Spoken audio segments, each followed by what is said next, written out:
자존하셔서 홀로 예배 받기에 합당하신 하나님, 하늘에 계신 우리 아버지 감사합니다. 주님의 은혜가 날이 갈수록 더 갈급해지는 우리들의 심령입니다. 매 순간 어려운 일을 당해서 주님의 은혜가 필요할 뿐만 아니라 살아갈수록 나의 죄됨은 더욱더 드러나기 때문에 무엇보다 주님께서 나를 이 땅에 보내신 본의를 이루기 위해서는 주님의 역사하심과 은혜가 없으면 불가능함을 깨닫기 때문입니다. 또한 이 자리에 있는 우리 모두가 한마음으로 주님의 은혜를 구하는 이유는 정말 주님께서 가르쳐 주시는 진리의 그 깨달음과 가르치심이 없다면 도대체 우리는 인생을 어떻게 살아가야 할지 모르는 방황하는 사람들이 될 것입니다. 주님, 우리는 어떻게 살아가야 합니까? 무엇보다 구원받은 신자라면 어떻게 살아가는 것이 구원받은 자다운 걸음이겠습니까? 우리가 이 자리에 모여서 주님의 백성답게, 주님의 자녀답게, 주님의 종들답게 우리의 주인이자 왕이자 아버지인 정말 주님의 말씀을 듣고 깨달아서 우리의 삶을 주님의 영광의 뜻대로 경영하기를 원합니다. 매 순간 저희는 주님 없으면 살 수 없음을 고백하는 부족한, 연약한 죄인들입니다. 하나님, 이러한 우리들 모두를 불쌍히 여겨주셔서 아버지의 뜻대로 살아가는 것이 얼마나 기쁜지 알게 하여 주시고 우리가 이 세상에서 경험할 수 없는 그 기쁨과 평안을 온전히 아버지께로부터 받아 누리며 참된 안식의 날을 날마다 맛볼 수 있도록 성령 하나님 도와주시옵소서. 날마다 주님을 예배하는 삶 살기를 원합니다. 그러하기 위해서 주님의 말씀하심이 우리 귀에 들려야 하겠사오니 귀에 들릴 뿐만 아니라 그 귀에 들린 음성이 우리의 심령 안에 깊이 뿌리내려 주님께서 기뻐하시는 삶의 태도가 나타날 수 있도록 역사하여 주시옵소서. 우리의 모든 예배를 받아주시고 무엇보다 우리가 예배할 수 있는 위치 가운데 서게 하사 전적으로 주님만을 바라며 이 시간 예배합니다. 저희의 어떠한 결핍들이 있다 하더라도 이 시간만큼은 주님께서 홀로 예배받기 합당한 시간이오니 주님께만 집중하게 하여 주시옵소서. 이 모든 말씀 살아서 역사하시는 우리 주 예수 그리스도의 이름으로 감사하며 기도하옵나이다. 아멘. 다 함께 시편 찬송 시편 119편 33에서 40절 237페이지 함께 찬양하겠습니다.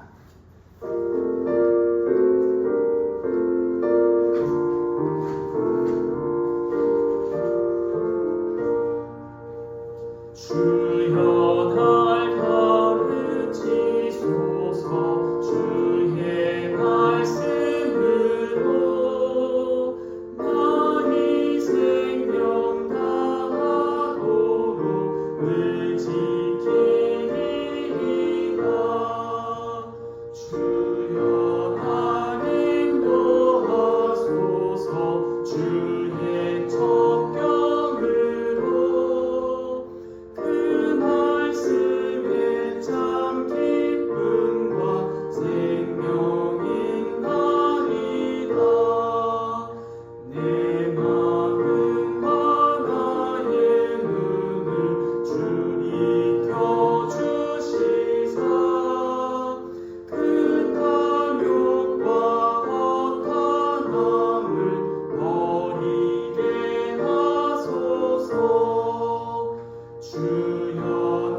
함께 찬송가 50장 부르시면서 준비하신 예물 드리겠습니다. 찬송가 50장은 1절만 찬양하겠습니다.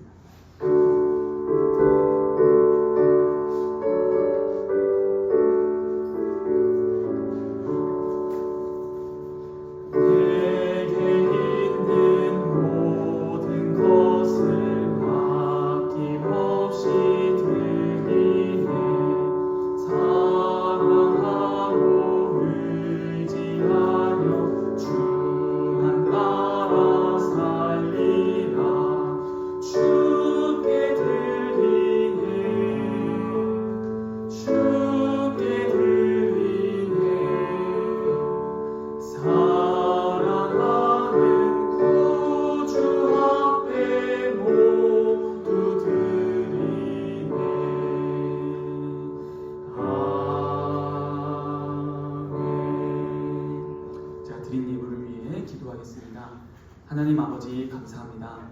저희의 모든 것 다 주님의 것입니다. 이것이 말로만 있지 않고 정말 저희 전부를 대표하는 예물을 주 앞에 드립니다. 하나님, 이 예물만 받지 마시고 이 예물과 저희를 받아 주시옵소서. 왜냐하면 이 예물은 곧 이 드린 나를 대표하기 때문입니다. 주님, 온전히 저희의 삶을 주장하사 주님의 뜻대로 걸어가기를 소원하는 마음을 풍성히 주시고 그에 기반되는 주님의 진리의 말씀을 부어주셔서 참된 깨달음으로 나아가 주님께 기도하며 주님의 말씀을 읽으며 주님의 말씀을 들으며 주님께 헌금하며 무엇보다 주님을 찬양하며 나아가고 예배하는 우리 모두가 되기를 원하오니 성령 하나님 충만한 은혜를 부어주사 우리 모두가 성령 충만할 수 있도록 허락하여 주시옵소서. 우리와 우리의 예배 그리고 우리가 주님께 드린 이 예물이 온전히 주님의 나라를 위해 쓰임받기를 원합니다. 주여 영광 받아 주시옵소서. 이 모든 말씀 살아서 역사하시는 우리 주 예수 그리스도의 이름으로 감사하며 기도하옵나이다. 아멘. 오늘 우리에게 주신 하나님의 말씀은 마가복음입니다.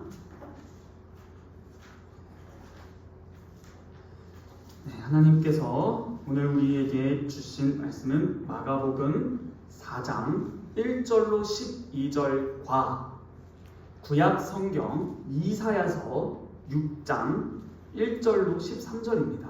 먼저 마가복음 4장 1절로 12절을 읽고 이사야서를 읽도록 하겠습니다. 제가 하나님의 말씀을 봉독하도록 하겠습니다. 예수께서 다시 바닷가에서 가르치시니 큰 무리가 모여들거늘 예수께서 바다에 떠있는 배에 올라앉으시고 온 무리는 바닷가 육지에 있더라. 이에 예수께서 여러 가지를 비유로 가르치시니 그 가르치시는 중에 그들에게 이르시되 들으라. 씨를 뿌리는 자가 뿌리러 나가서 뿌릴새 덜어는 길가에 떨어지니 새들이 와서 먹어버렸고 덜어는 흙이 얕은 돌밭에 떨어지니 흙이 깊지 아니하므로 곧 싹이 나오나 해가 돋은 후에 타서 뿌리가 없으므로 말랐고 덜어는 가시떨기에 떨어지니 가시가 자라 기운을 막음으로 결실하지 못하였고 덜어는 좋은 땅에 떨어지니 자라 무성하여 결실하였으니 30배나 60배나 100배가 되었느니라 하시고 또 이르시되 들을 귀 있는 자는 들으라 하시니라. 예수께서 홀로 계실 때에 함께한 사람들이 12제자와 더불어 그 비유들에 대하여 물으니 이르시되 하나님 나라의 비밀을 너희에게는 주었으나 외인에게는 모든 것을 비유로 하나니 이는 그들이 보기는 보아도 알지 못하며 듣기는 들어도 깨닫지 못하게 하여 돌이켜 죄 사함을 얻지 못하게 하려 함이라 하시고. 아멘. 이사야서 6장입니다. 이사야서 6장 1절로 13절 제가 봉독하도록 하겠습니다. 우시야 왕이 죽던 해에 내가 본즉 주께서 높이 들린 보좌에 앉으셨는데 그의 옷자락은 성전에 가득하였고 스랍들이 모시고 샀는데 각기 6 날개가 있어 그 둘로는 자기의 얼굴을 가리었고 그 둘로는 자기의 발을 가리었고 그 둘로는 날며 서로 불러 이르되 거룩하다 거룩하다 거룩하다 만군의 여호와 그의 영광이 온 땅에 충만하도다 하더라.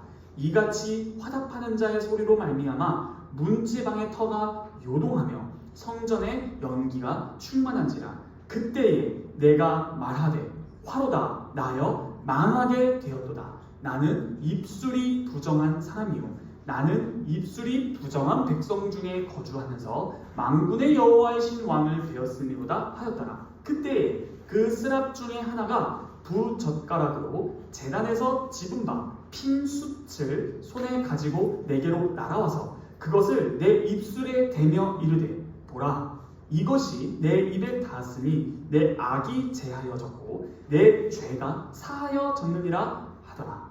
내가 또 주의 목소리를 들으니 주께서 이르시되 내가 누구를 보내며 누가 우리를 위하여 갈꼬 하시니 그때에 내가 이르되 내가 여기 있나이다 나를 보내소서 하였더니 여호와께서 이르시되 가서 이 백성에게 이르기를 너희가 듣기는 들어도 깨닫지 못할 것이요 보기는 보아도 알지 못하리라 하여 이 백성의 마음을 둔하게 하며 그들의 귀가 막히고 그들의 눈이 감기게 하라. 염려하건대 그들이 눈으로 보고 귀로 듣고 마음으로 깨닫고 다시 돌아와 고침을 받을까 하노라 하시기로 내가 이르되 주여 어느 때까지니가 하였더니 주께서 대답하시되 성읍들은 황폐하여 주민이 없으며 가옥들에는 사람이 없고 이 토지는 황폐하게 되며 여호와께서 사람들을 멀리 옮기셔서 이 땅 가운데에 황폐한 곳이 많을 때까지니라.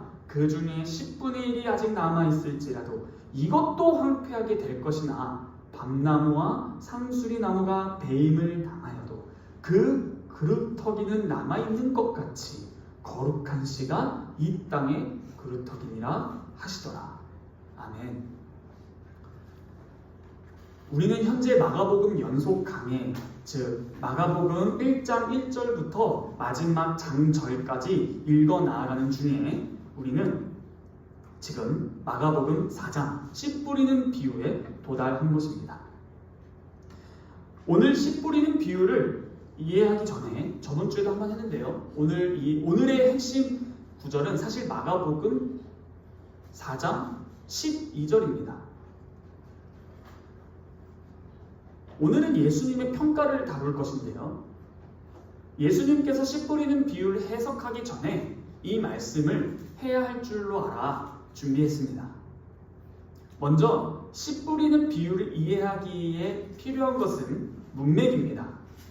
지금까지 1장 1절부터 4장 1절까지 왔다라는 것은 즉 4장이라는 씨 뿌리는 비유는 1장과 2장과 3장의 터 위에서 나온 말씀이라는 것을 잘 기억해야 합니다. 그렇다면 우리가 간략하게 돌아보면 이렇게 말씀드릴 수 있을 것 같아요. 마가복음 2장 1절부터 3장 6절까지는 5가지 에피소드가 있다고 말씀드렸습니다. 첫 번째, 중풍병자를 고치신 것입니다. 그랬을 때에 네 죄 사함을 받았느니라 라고 했을 때 신성모독이라는 비난을 받습니다. 둘째로 레위라는 세리, 마태죠. 마태라고 설명드렸었습니다. 세리 마태를 부르시고 세리와 죄인들과 함께 식사를 하는 예수님의 모습을 보고 또 종교 지도자들이 죄인과 세리와 어떻게 식사할 수 있지? 비난합니다. 세 번째, 예수님과 제자들이 이번엔 왜 금식을 안 해? 바리새인들과 서기관들의 제자들과 세례 요한의 제자들은 금식하는데 왜 당신은 금식 안 합니까? 라고 해서 금식을 안 한다고 또 비난합니다. 그 다음 네 번째가 뭐죠? 또 먹는다고 비난하는 거예요. 밀 이삭을 안식일날 비벼서 먹었을 때 왜 당신은 안식일날 음식을 먹습니까? 해서 먹는 걸로 비난할 때 예수님께서 말씀하신 게 옷 비유와 포도주 부대 비유를 했던 겁니다. 그리고 인자는 안식일의 주인이라 하셨고요. 그 다음 5번째 에피소드 3장 1절부터 6절까지가 손 마른 자를 고치셨을 때에 결국 이 5가지 에피소드인 마지막 3장 6절이 어떻게 끝나는가 하니 저 예수를 어떻게 죽이지? 로 끝난 겁니다. 기억나실 것입니다. 이랬을 때 이 5가지 에피소드는 일방적으로 예수를 비난하는 건데 그냥 저 사람이 싫어서 비난하는 게 아니라 비난하는 모든 자들은 나름의 이유가 있습니다. 잘 들으십시오. 나름의 이유가 있어요. 여러분들도 나름의 이유가 있을 것입니다. 이유가 있습니다.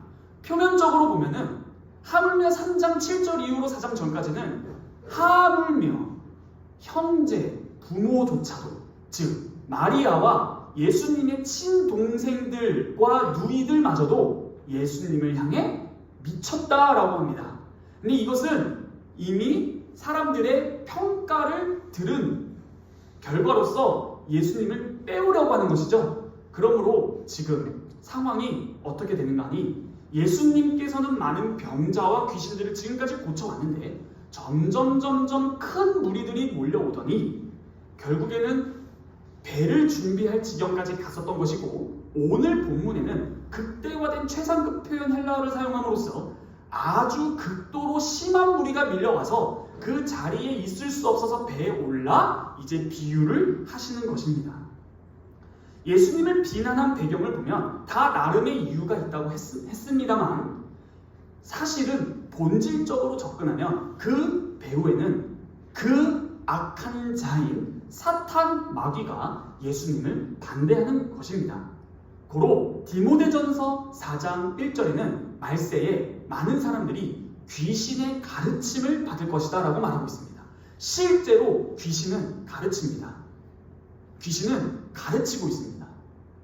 우리는 학생인 것입니다. 이 세상에는 결국 두 가지 가르침이 있는 것입니다. 하나님 나라의 가르침이냐, 귀신의 가르침이냐지 중도는 없습니다. 그러므로 지금 오늘 본문을 보면은 다 나름의 이유는 있으나 그 배후에 귀신의 가르침으로 말미암아 예수님께서 자기 계시를 하실수록, 예수님이 하나님 되심이 증거될수록 미쳤다라는 소리가 가족에게서도 들려오는 것입니다. 이러한 현상은 오늘날에도 반복됩니다. 기독교인들은 미친 사람들입니다. 다 나름의 이유가 있습니다. 그들의 비난도 이유가 있습니다. 그러나 본질을 보실까요? 그 배후에는 어떠한 가르침이 있는 것입니다. 그러므로 이러한 비난과 모욕과 수욕과 수치 속에서 1장, 2장, 3장을 걸어오신 것입니다. 이러한 배경은 다른 말로 하면 갈릴리 사역 전반부, 가버나움 사역, 여기가 아지트거든요. 들어가시고 제2차 갈릴리 사역 후반기에 이 씨 뿌리는 비유가 나오는 것입니다. 한마디로 예수님은 바쁘게 지내셨습니다. 열심히 가르치셨습니다. 이 가르침의 내용은 마가복음 1장 14, 15절에서도 나왔듯이 때가 차매 하나님 나라가 가까이 왔으니 회개하라, 복음을 믿으라 라고 하신 그 가르침입니다. 회개하십시오, 복음을 믿으십시오, 이 가르침을 한 것인데, 이 4장이 씨 뿌리는 비유가 굉장히 중요한 이유가 무엇인지 아십니까? 바로 예수님의 가르치시는 형식이 바뀐 것입니다. 그게 뭐죠? 이제는 올리 100%, 순도 100% 비유로만 하십니다. 분명히 그 전에도 비유를 섞어서 하셨습니다. 직설적으로 가르치는 동시에 비유를 섞으셨습니다. 새 포도주는 새 부대에 담으라 라든지, 신랑이라든지, 생배 옷은 헌 옷에 기부면 안 된다라든지, 여러 가지를 직설법적인 표현과 섞어서 사용했다면 이제는 100% 비유입니다. 이러한 가르침의 형식이 바뀐 이유가 무엇일까요? 오늘 본문에 보듯이 보아도 보지 못하고 들어도 듣지 못하게 하려 함이로다. 저들이 마음의 깨달음을 받아 죄사함을 받을까 해서. 지금 이 말을 들으면 예수님은 나쁜 사람입니다. 왜요? 비유로 하신 말이 목적이 뭐예요? 죄사함을 받지 못하게 하려고처럼 보입니다. 그러나 지금까지 말씀드렸다시피 이 말은 실제 헬라어는 결과절과 목적절이라는 것으로 이중 해석이 가능한데요. 만약 목적절로 해석하면 제가 어떻게 말씀드린다고 했는가 하니, 비유로 하는 이 목적은 못 듣게 하려고가 됩니다. 그러면 예수님께서 일부러 못 듣게 하려는 것이 되는데요. 결과절로 해석하면은 그들이 이 비유를 못 듣는 이유는 그들의 어떠한 상태이기 때문에 비유로 하셨다는 것입니다. 한마디로 비유로 하신 것이 무엇을 향한 원인이 되냐, 목적이 되냐, 아니면은 어떠한 그들의 행동에 대한 결과로 비유로 하는 거냐, 이런 차이입니다. 그런데 이 두 가지가 함께 갑니다. 무슨 말이냐면요, 그들이 그동안 실컷 듣고 보고 알았던 것들에 대해서 회개하고 돌이키지 않으니 그에 대한 결과로 비유로 하시는 동시에 이 비유는 어떠한 목적을 가졌는가 하니 그들이 죄 사함을 받지 못하게 하려나 한다라는 결과와 목적을 함께 갖는 것입니다. 그러므로 이 비유라는 형식으로 예수님의 가르침이 바뀌었다는 것은 우리에게 중차대한 문제를 가져옵니다. 우리는 과연 이 비유를 깨달을 수 있는가? 이것은 죄사함과 직결된 문제이기 때문입니다. 비유로만 가르쳐 주시는 것입니다. 왜라고요? 다시 한번 정리해드리겠습니다. 1장부터 3장 마지막 절까지 예수님은 수많은 일을 보여주셨습니다. 말씀을 가르쳐서 듣게 하셨습니다. 마음으로 깨달으라고 하셨습니다. 그런데 여전히 보아도 알지 못하고 들어도 듣지 못하고 깨닫지 못한다면 지금 예수님이 하시는 이 비유는 듣는 자들에게 수수께끼가 될 것입니다. 한마디로 바깥 무리들, 즉 제자가 아닌 자들은 예수님의 말씀을 이제부터 들으면 들을수록 보면 볼수록 어렵습니다. 수수께끼와 같아요. 그거를 해석을 안 해주시면 안 됩니다. 여기서 무엇을 깨달을 수 있습니까? 예수님의 가르치심과 비유는 두 가지가 담겨 있습니다. 역설입니다. 무엇이죠? 문을 닫습니다. 그러나 동시에 문을 엽니다. 이해되십니까? 이제부터 가르치는 비유입니다. 문을 좁게 만들고 닫습니다. 생명으로 가는 자가 적어질 것입니다. 그러나 동시에 이 비유는 내 제자들에게 천국 문을 여는 가르침입니다. 여러분들은 이 비유를 어떻게 들어야 하는지 잘 들어보시기 바랍니다. 그러나 여전히 외인들은 예수님의 이 비유를 듣고 어려워합니다. 오히려 이렇게 말했을 수도 있겠습니다.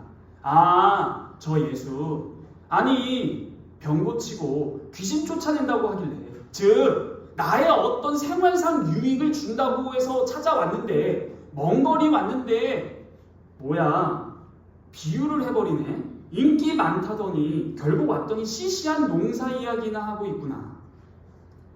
이야, 내가 지금 이 시간에 농사 이야기 들으러 왔나? 인건비 손해다. 나의 생업을 접어두고 왔는데 이 자리에 저 예수라는 사람의 말을 들으려고 내 생활을 접고 왔는데 이거 인건비도 건지지 못해. 나 차라리 이 시간에 일했으면 돈이라도 더 벌었을 텐데 라는 식으로 외인들은 반응했을 수도 있습니다.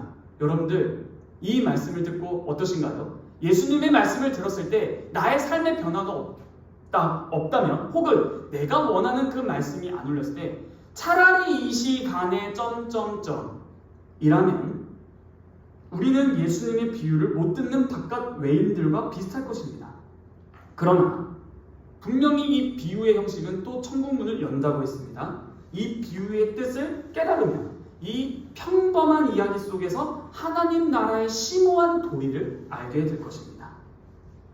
오늘의 설교 주제는 분명히 말씀드렸다시피 마가복음 4장 12절에 나온 예수님의 평가를 본다라고 했습니다. 결국 이 평가는 오늘 방금 읽은 이사야서 6장 9절과 10절에 대한 인용인 것입니다. 예수님의 인용은 이사야서 인용입니다. 여러분, 신약 성경이 어떤 구약 성경을 인용할 때는 그 구약 성경의 맥락과 문맥을 잘 보아야 합니다.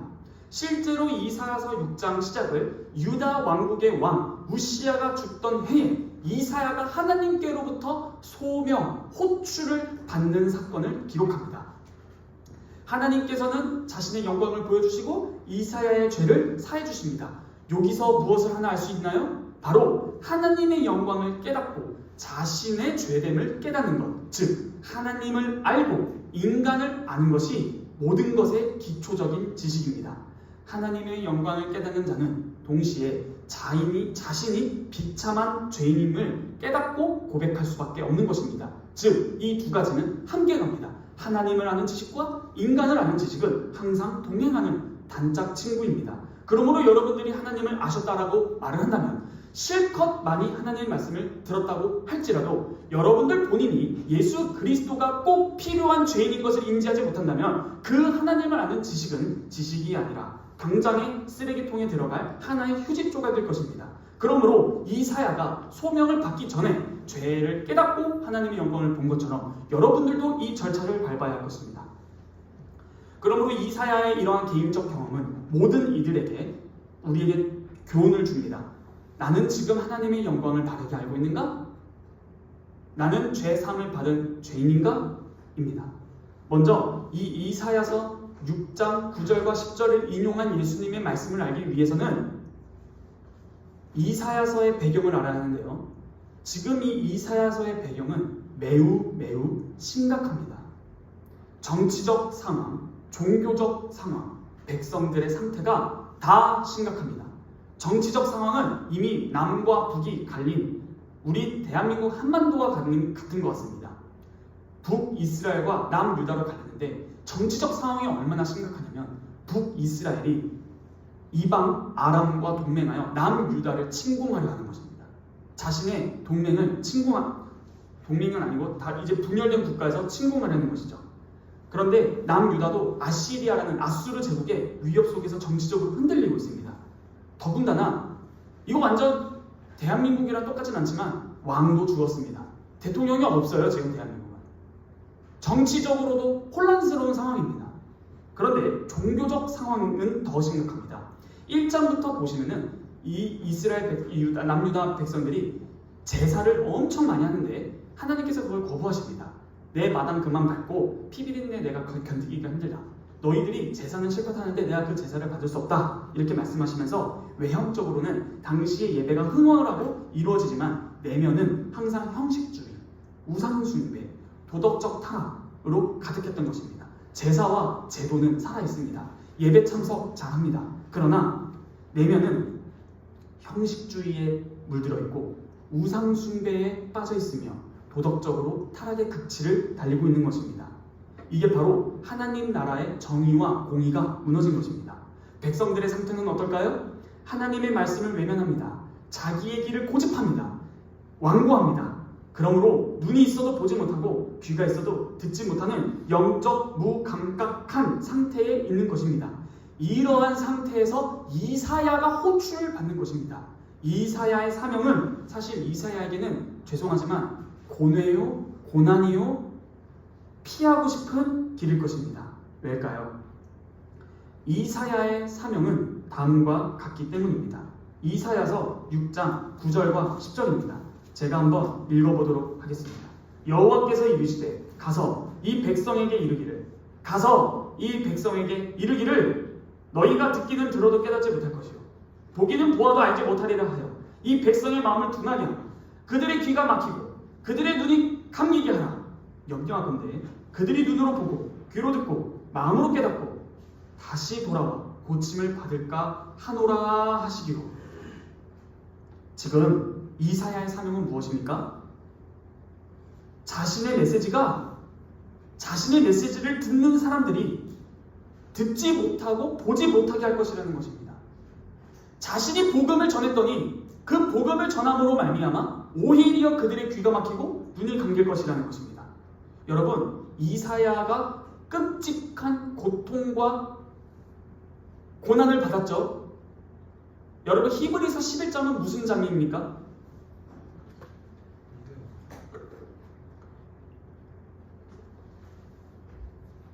믿음장입니다. 전설에 의하면 실제로 히브리서 11장에서도 나오는데요. 이사야가 순교합니다. 어떻게 순교하죠?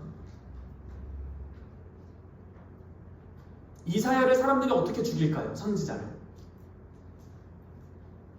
히브리서 11장에도 나와있고 전설에 의하면 톱으로 켜서 죽입니다. 톱으로 이사야를 썹니다. 이게 나옵니다. 이사야는 백성들이 듣고 싶지 않은 말을 합니다. 너희들의 눈은 감길 것이고 귀는 닫힐 것이다. 마음으로 깨닫지 못할 것이고 너희들의 죄의 사함은 없다. 그랬을 때 백성들이 달가워하나요? 톱으로 잘라버립니다. 여러분, 이것을 이사야가 몰랐을까요? 이사야는 고통스럽습니다. 그런데 왜 하나님께서 이런 말씀을 하셨을까요? 잘 돌이켜보면 답은 쉽습니다. 눈으로 보는 것입니다.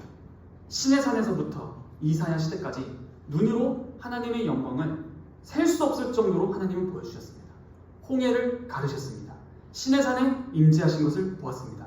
불기둥과 구름기둥을 인도하신 것을 보았고 다윗의 시대도 보았습니다. 너무나 많이 보았습니다. 듣는 것도 얼마나 들었을까요? 모세 이후로 수많은 선지자들이 하나님의 말씀을 전했습니다. 이미 하나님의 말씀에 대한 충분한 재료가 흘러 넘칩니다. 그런데 끝내 믿지 않고 마음은 단단해집니다. 그러므로 하나님의 그리고 예수님의 이 이사야서의 말씀을 이제 이해하시겠습니까? 즉 하나님과 예수님은 멀쩡한 사람을 향해서 눈 닫게 해야지, 귀 안 들리게 해야지가 아니라 이미 수없이 본 그 눈, 수없이 하나님의 말씀을 들은 그 귀, 그리고 마음밭에 들어간 그 말씀을 끝까지 거부했을 때 이제는 그 눈과 귀와 마음을 닫겠다라는 것입니다. 그래서 이러한 심판은 하나님의 나쁜 마음으로 발휘된 게 아니라 백성들의 고집스러운 것에 대한 결과입니다. 그 결과에 대한 또한 목적인 것이죠. 이제부터 하나님은 영광을 안 보여주실 것이고 말씀을 안 들려주실 것이며 믿고 의지하는 마음도 이제 여러분들께 안 주실 것입니다. 쉽게 말해서 이사야 심판의 메시지는 고통입니다. 하나님 백성에게 하나님의 선지자가 이렇게 말하는 것입니다. 너희는 이젠 가망은 없다. 심판의 말씀을 전하는 것입니다. 그러나 하나님은 또한 사랑이셔서 그 마음을 닮은 이사야는 고통합니다. 주여 언제까지입니까? 하나님과의 대화가 들리시나요? 주여 언제까지입니까? 자신의 소명이 너무 무겁습니다. 주여 언제까지 이러한 메시지를 전해야 백성들이 돌이킵니까? 하나님은 말씀하십니다. 포로로 끌려갈 것이다. 많은 자들이 죽을 것이다. 그러나 그루터기가 남듯이 내가 택한 백성이 거룩한 씨가 남을 것이다. 한마디로 하나님의 대답은 멸망입니다. 황폐입니다. 포로입니다. 몇백 킬로미터 떨어진 강대국으로 질질 끌려가서 목이, 팔이, 다리가 다 잘릴 것입니다. 싹둑 잘린 나무처럼 잘릴 것이지만 그 잘린 와중에도 그루터기는 남아있을 것입니다. 거룩한 씨가 올 것입니다. 그러므로 이사야서 6장의 맥락을 정리해드리겠습니다. 그리고 다시 마가복음으로 넘어가시죠. 이사야서 6장의 핵심입니다. 하나님께서는 이사야에게 사람들이 깨닫지 못하도록 전하라고 하셨습니다. 이것은 사람들을 일부러 혼미하게 하려는 것이 아닙니다. 백성들의 완고한 태도에 대한 하나님의 심판적 메시지입니다. 즉 말씀을 듣고도 회개하지 않는 이스라엘에 대해 하나님은 그들의 마음을 더 굳어지게 하는 심판을 선언하는 것입니다. 이 말씀은 이후로 신약에서도 계속 반복되는데요. 예수님의 사역 속에서 말씀을 들어도 회개하지 않는 자들의 상태를 설명할 때 사용됩니다. 그러므로 이러한 배경을 잘 이해하셨다면 예수님께서 말씀하신 마가복음 4장 12절에 이사야서 6장 9절부터 10절까지 인용한 이유를 여러분들은 아실 것이고 그에 대해서 왜 비유로 하셨을까라는 것을 아실 수 있으실 것입니다. 즉 마가복음 1장 1절부터 3장 마지막 절까지 이들은 예수님의 일을 많이 봤습니다. 하나님 나라의 가르침을 많이 들었습니다. 그러나 회개하지 않기에 심판 메시지로서 이제부터 비유로 한다. 이는 너희가 보지 못하고 듣지 못하고 깨닫지 못하게 하는 의미이다 라는 것입니다.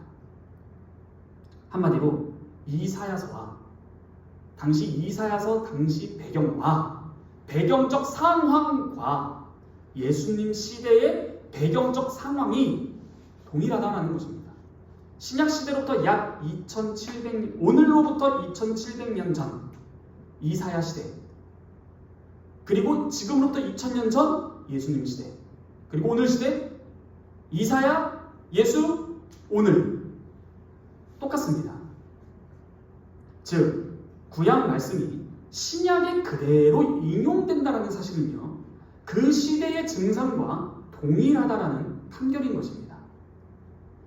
오늘은 이사야서 6장 9절과 10절에 인용한 것을 중점적으로 살펴볼 건데, 이게 오늘 여러분들께 두려운 말씀이 되기를 바랍니다. 왜냐하면 이사야서 6장 9절과 10절이 신약이 구약을 인용하는 것 중에 많은 비중을 차지하는, 거의 두 번째에 달하는 인용 횟수입니다.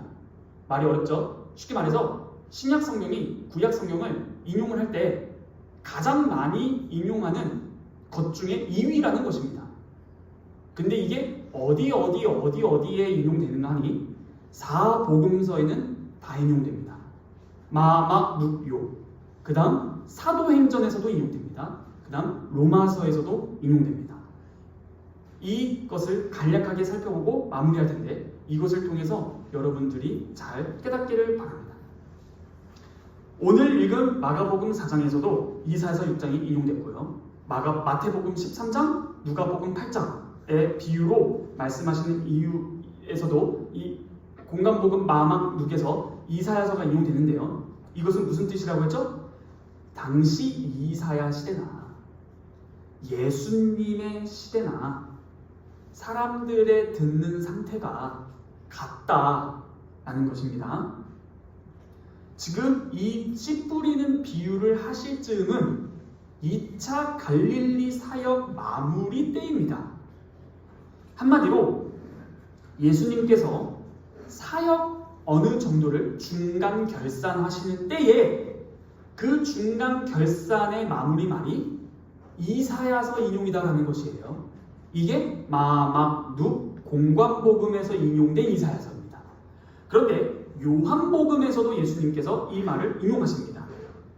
요한복음 12장 37절과 39에서 40절인데요.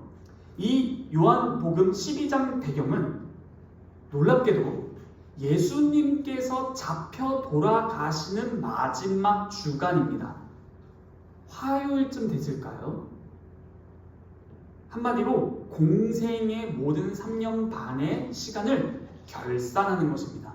정리해볼까요?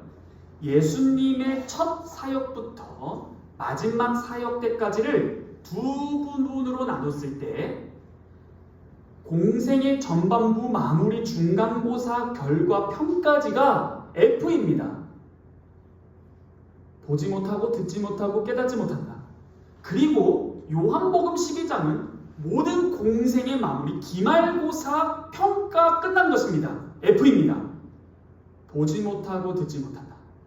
한마디로 예수 그리스도의 3년 반 공생애의 백성들의 상태는 과락입니다.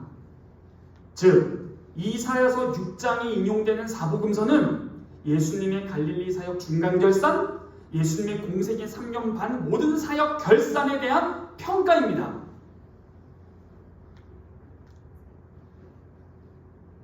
이사야의 말을 듣는 청중을 향한 하나님의 말씀은 다음과 같습니다. 그래, 알겠다. 이제 너 마음대로 해라. 이때 오케이, 땡큐 라고 하는 게 아니라 자신의 죄인됨, 하나님의 통치를 거부하고 자신의 뜻대로 살았던 그 삶을 포기하며 돌이키면 삽니다. 끝까지 완고하여 여전히 예수의 행적과 행동과 말이 나에게 유익이 될까 안 될까, 수지타산이 맞나, 내가 예수를 위해 이만큼 희생했을 때 돌아오는 결과를 봤을 때 이러한 식으로 회개하지 않고 예수와 나를 재고 주와 종의 관계를 본말을 전도시킨다면 그 자에게 떨어지는 예수님의 평가는 이사야서의 말씀일 것입니다. 두 번째로 사도행전입니다. 사도행전 28장 23절에서 28절인데요. 사도행전은 28장이 끝입니다. 그러므로 사도행전의 결산, 사도 바울의 전도 여행의 결산도 이사야서 6장입니다. 한번 이거는 가볼까요? 사도행전 28장입니다. 사도행전 28장 23절부터 28절까지.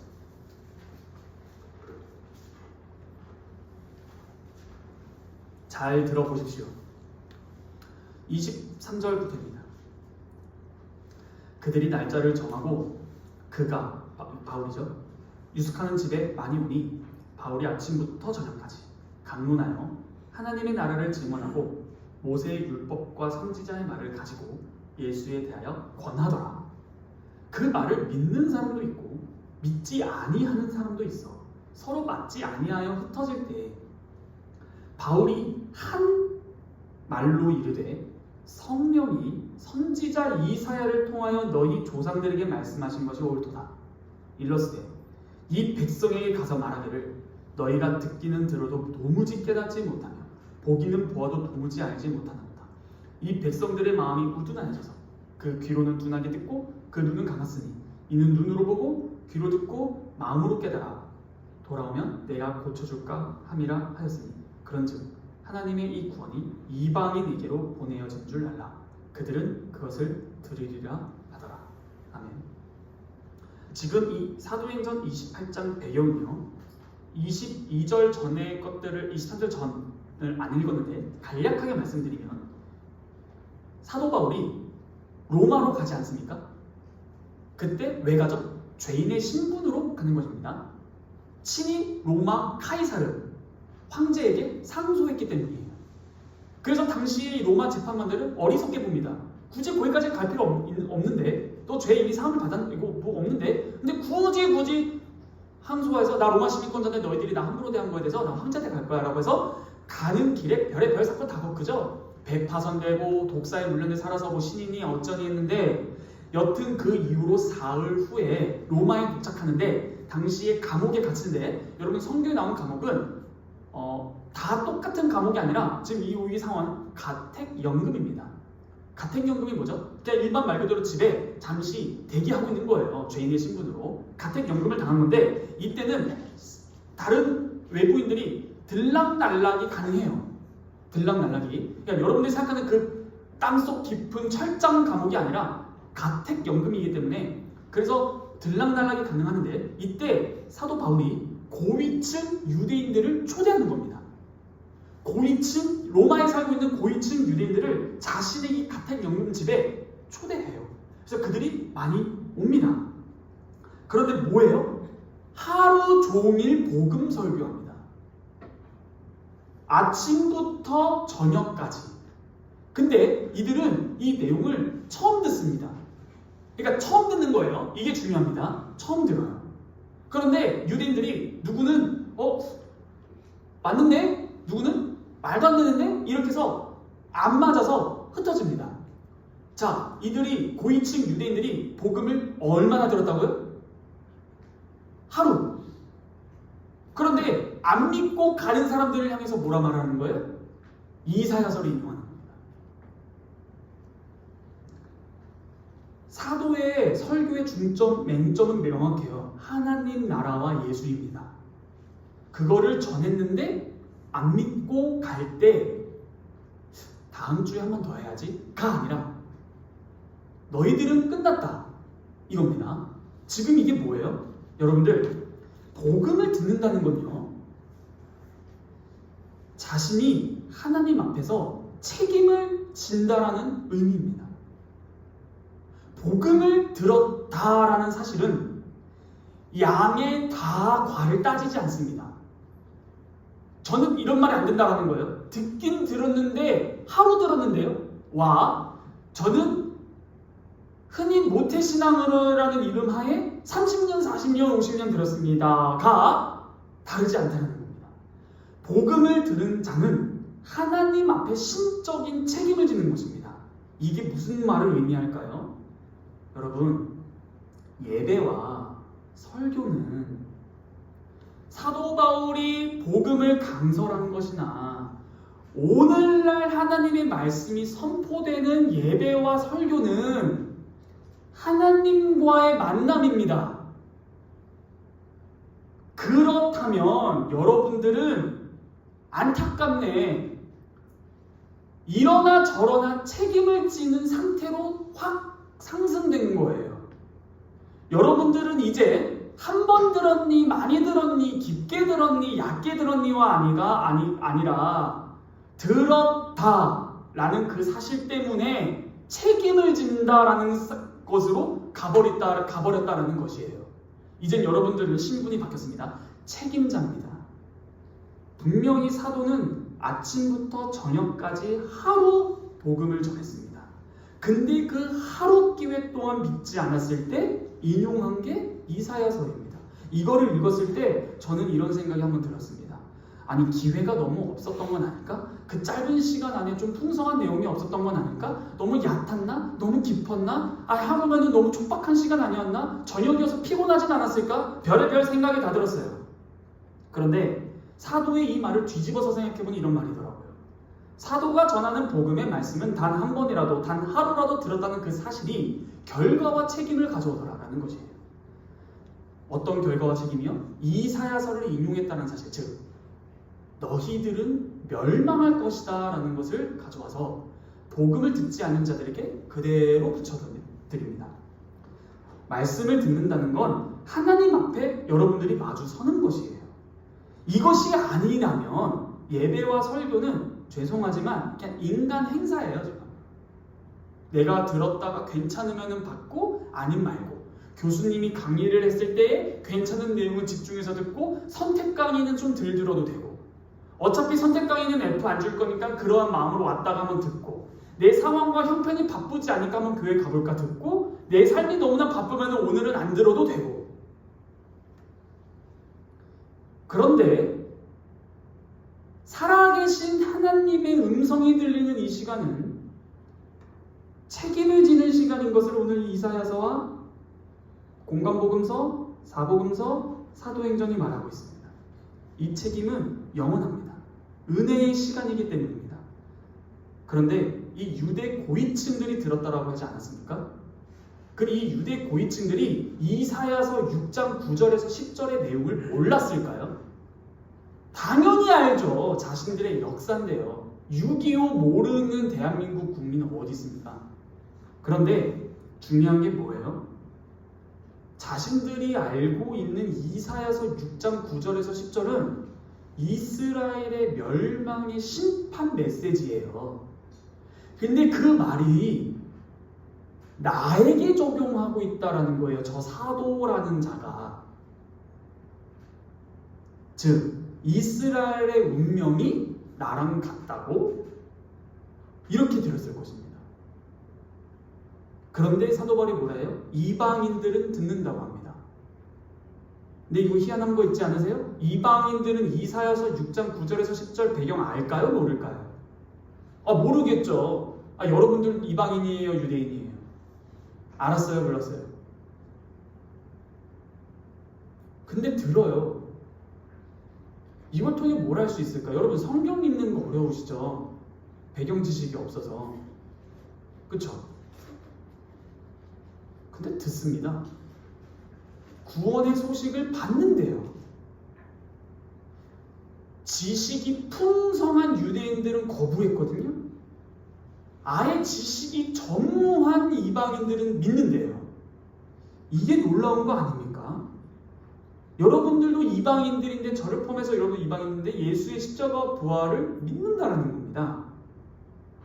그렇다면 지금 이 마태복음, 마가복음, 누가복음, 요한복음, 사도행전까지 이 말씀을 배척하는 사람들은 누구냐 하니 유대인들입니다.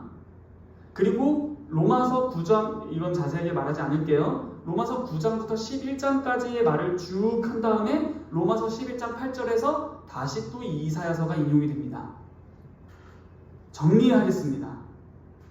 오늘 마가복음 4장 1절 12절의 핵심은 이사야서 6장 9절에서 10절에 대한 인용이다. 그런데 이 구약의 메시지는 이스라엘을 향한 멸망의 심판의 하나님의 메시지다. 그런데 그 지금으로부터 2700년 전에 울렸던 그 메시지가 현대에도 그대로 울린다. 이 말씀은 당대 유대인들에게만 적용되지 않고 오늘날 교회에서 선포되는 구원의 말씀을 듣고도 끝내 믿지 않고 배척하는 자들에게도 적용됩니다.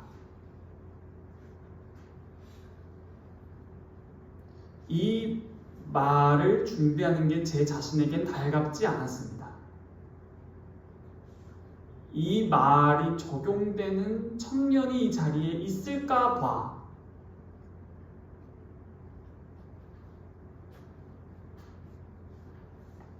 예수님 시대나 이사야 시대나 사도 바울 시대나 오늘날 21세기 현대 시대나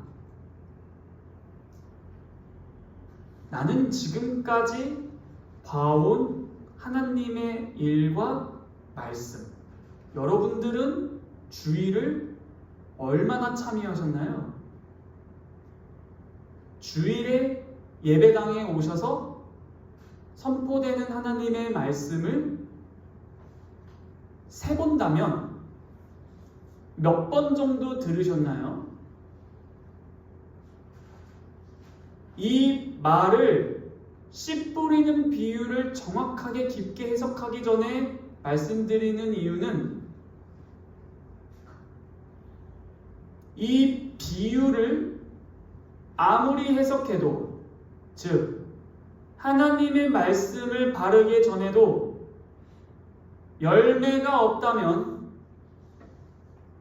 죄송하지만 이사야서 6장 9절에서 10절에 하나님의 멸망의 심판의 메시지, 그래 너 마음대로 해라, 넌 이젠 죄사함은 없다 라는 그 메시지가 열매 없는 자에게 오늘날도 적용될 것입니다. 그러므로 비유의 뜻이 무엇인지 지식적으로 안다 하더라도 열매가 없다면 그는 외인입니다. 씨 뿌리는 비유를 모르는 기독교인 없습니다. 그러나 열매가 없는 기독교인들은 많습니다. 왜 그럴까요? 이 말이 의미하는 바는 비유를 자세히 아는 게 중요한 것이 아니라는 것입니다. 그러면 왜 비유로 말씀하시는지를 알아서 나는 지금 어디에 속해 있는지 돌아보는 것이 핵심일 것입니다. 여러분들은 어디에 속해 있나요? 하나님의 일을 많이 보고 들으셨지요?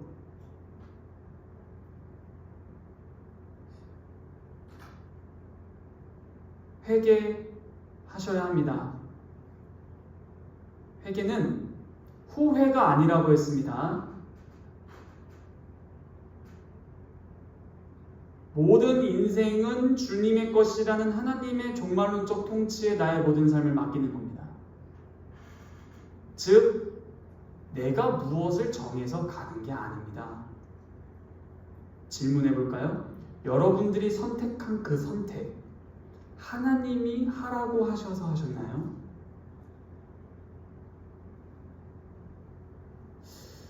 아니라면 아닌 것으로 끝나지 않을 것 같아서 두렵습니다. 고린도후서 2장 15절과 16절 읽고 마치겠습니다. 우리는 구원 얻는 자들에게나 망하는 자들에게나 하나님 앞에서 그리스도의 향기니 이 사람에게는 사망으로 쫓아 사망에 이르는 냄새요 저 사람에게는 생명으로 쫓아 생명에 이르는 냄새라. 누가 이것을 감당하리요? 아멘. 기도하겠습니다. 거룩하신 하나님 아버지, 감사합니다.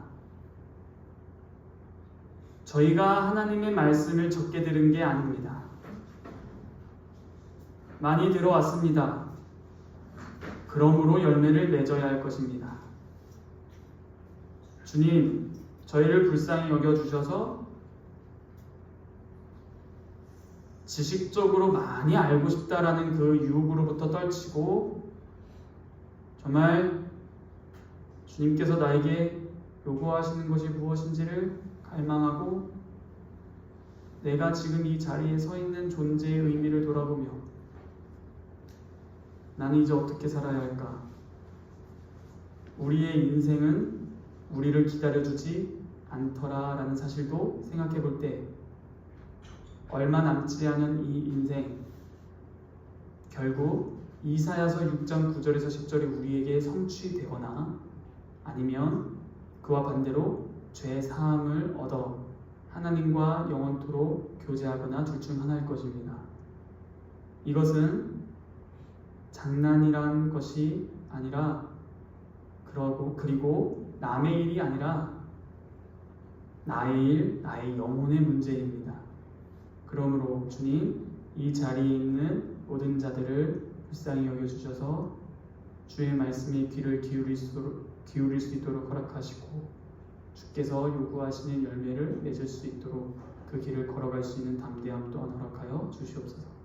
이 모든 말씀 살아서 역사하시는 우리 주 예수 그리스도의 이름으로 감사하며 기도하옵나이다. 아멘. 다 함께 찬송가 2장 찬양하겠습니다.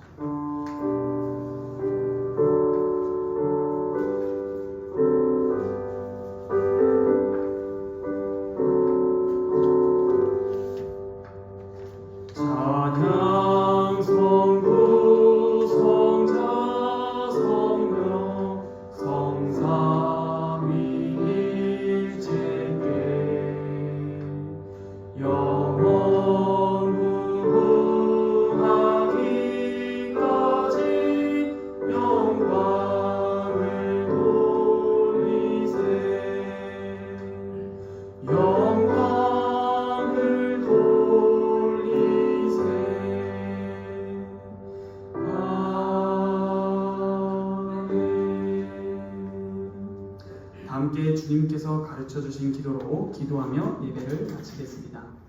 하늘에 계신 우리 아버지여, 이름이 거룩히 여김을 받으시오며 나라에 임하옵시며 뜻이 하늘에서 이룬 것 같이 땅에서도 이루어지이다. 오늘날 우리에게 일용할 양식을 주옵시고 우리가 우리에게 죄 지은 자를 사하여 준 것 같이 우리 죄를 사하여 주옵시고 우리를 시험에 들게 하지 마옵시고 다만 악에서 구하옵소서. 대개 나라와 권세와 영광이 아버지께 영원히 있사옵나이다. 아멘.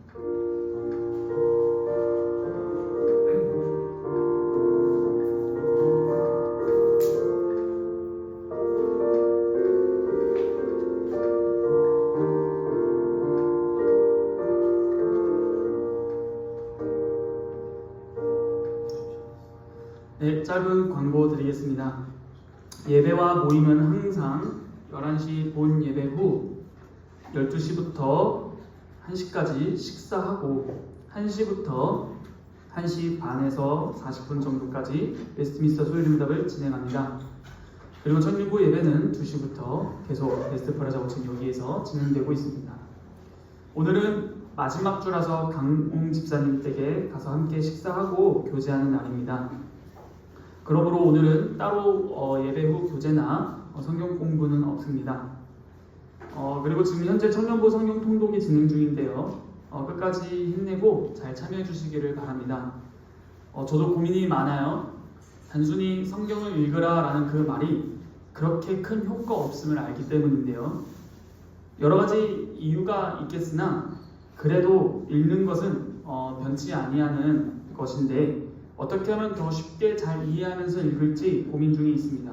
그래서 여러 가지 자료도 만들어 보려고 하고 특히 제가 계속 말씀드렸다시피 출애굽기 전반전까지는 재밌는데 성막 만들고 레위기 가면은 성경 짜증나잖아요. 그래서 출애굽기 상막과 레위기 전체 내용을 PPT를 넘겨가면 그림을 보며 여러분들께 가르쳐 드리고자 준비도 하고 있으니 계속 읽어주시면서 저를 위해 기도해 주셨으면 좋겠습니다.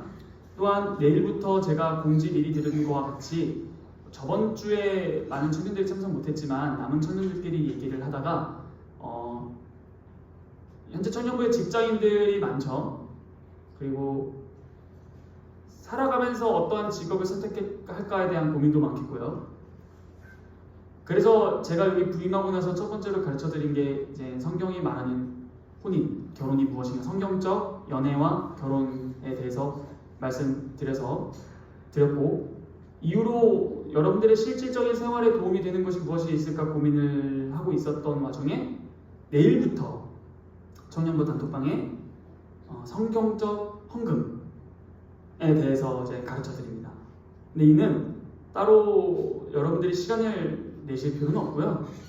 제가 무조건 주 3회 이상 10분 아래로 녹음을 해서 유튜브에 올리건 카톡 단톡방에 올리건 올려드릴 테니 들으시면 됩니다.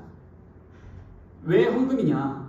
여러분들이 실질적으로 돈을 버는 직장인들로서 교회의 예배 순서의 하나로서의 이 헌금 시간이 무엇을 의미하고 이런 돈을 내는 것들은 어떤 의미를 가지는가에 대해서 잘 알아야 하기 때문입니다. 왜냐하면 그렇지 않을 경우 파생되는 결과들이 너무 안 좋게 나아가기 때문이고, 무엇보다 헌금을 하라 말라라는 강요를 금하는 이 시대에는 헌금을 강요하지 않지만 반대로 가르치지도 않습니다.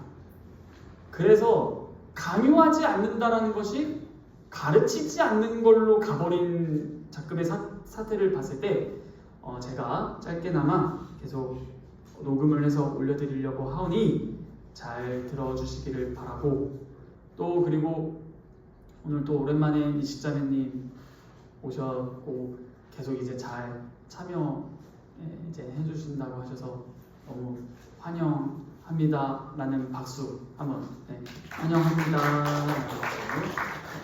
다시 이식자매님 단톡방에 또 초대해드리도록 하겠고, 또 오늘 권보영 자매님도 아이 잘 돌보시고 예배 드리고자 오전에 아이 보느라 못 오셨지만 그래도 예배 드리고자 청년부 예배 와주신 거 너무 감사합니다. 네, 이상 모든 광고 마치겠고요. 말씀드렸다시피 바로 정리 후에 강 집사님대로 함께 이동하도록 하겠습니다. 수고하셨습니다.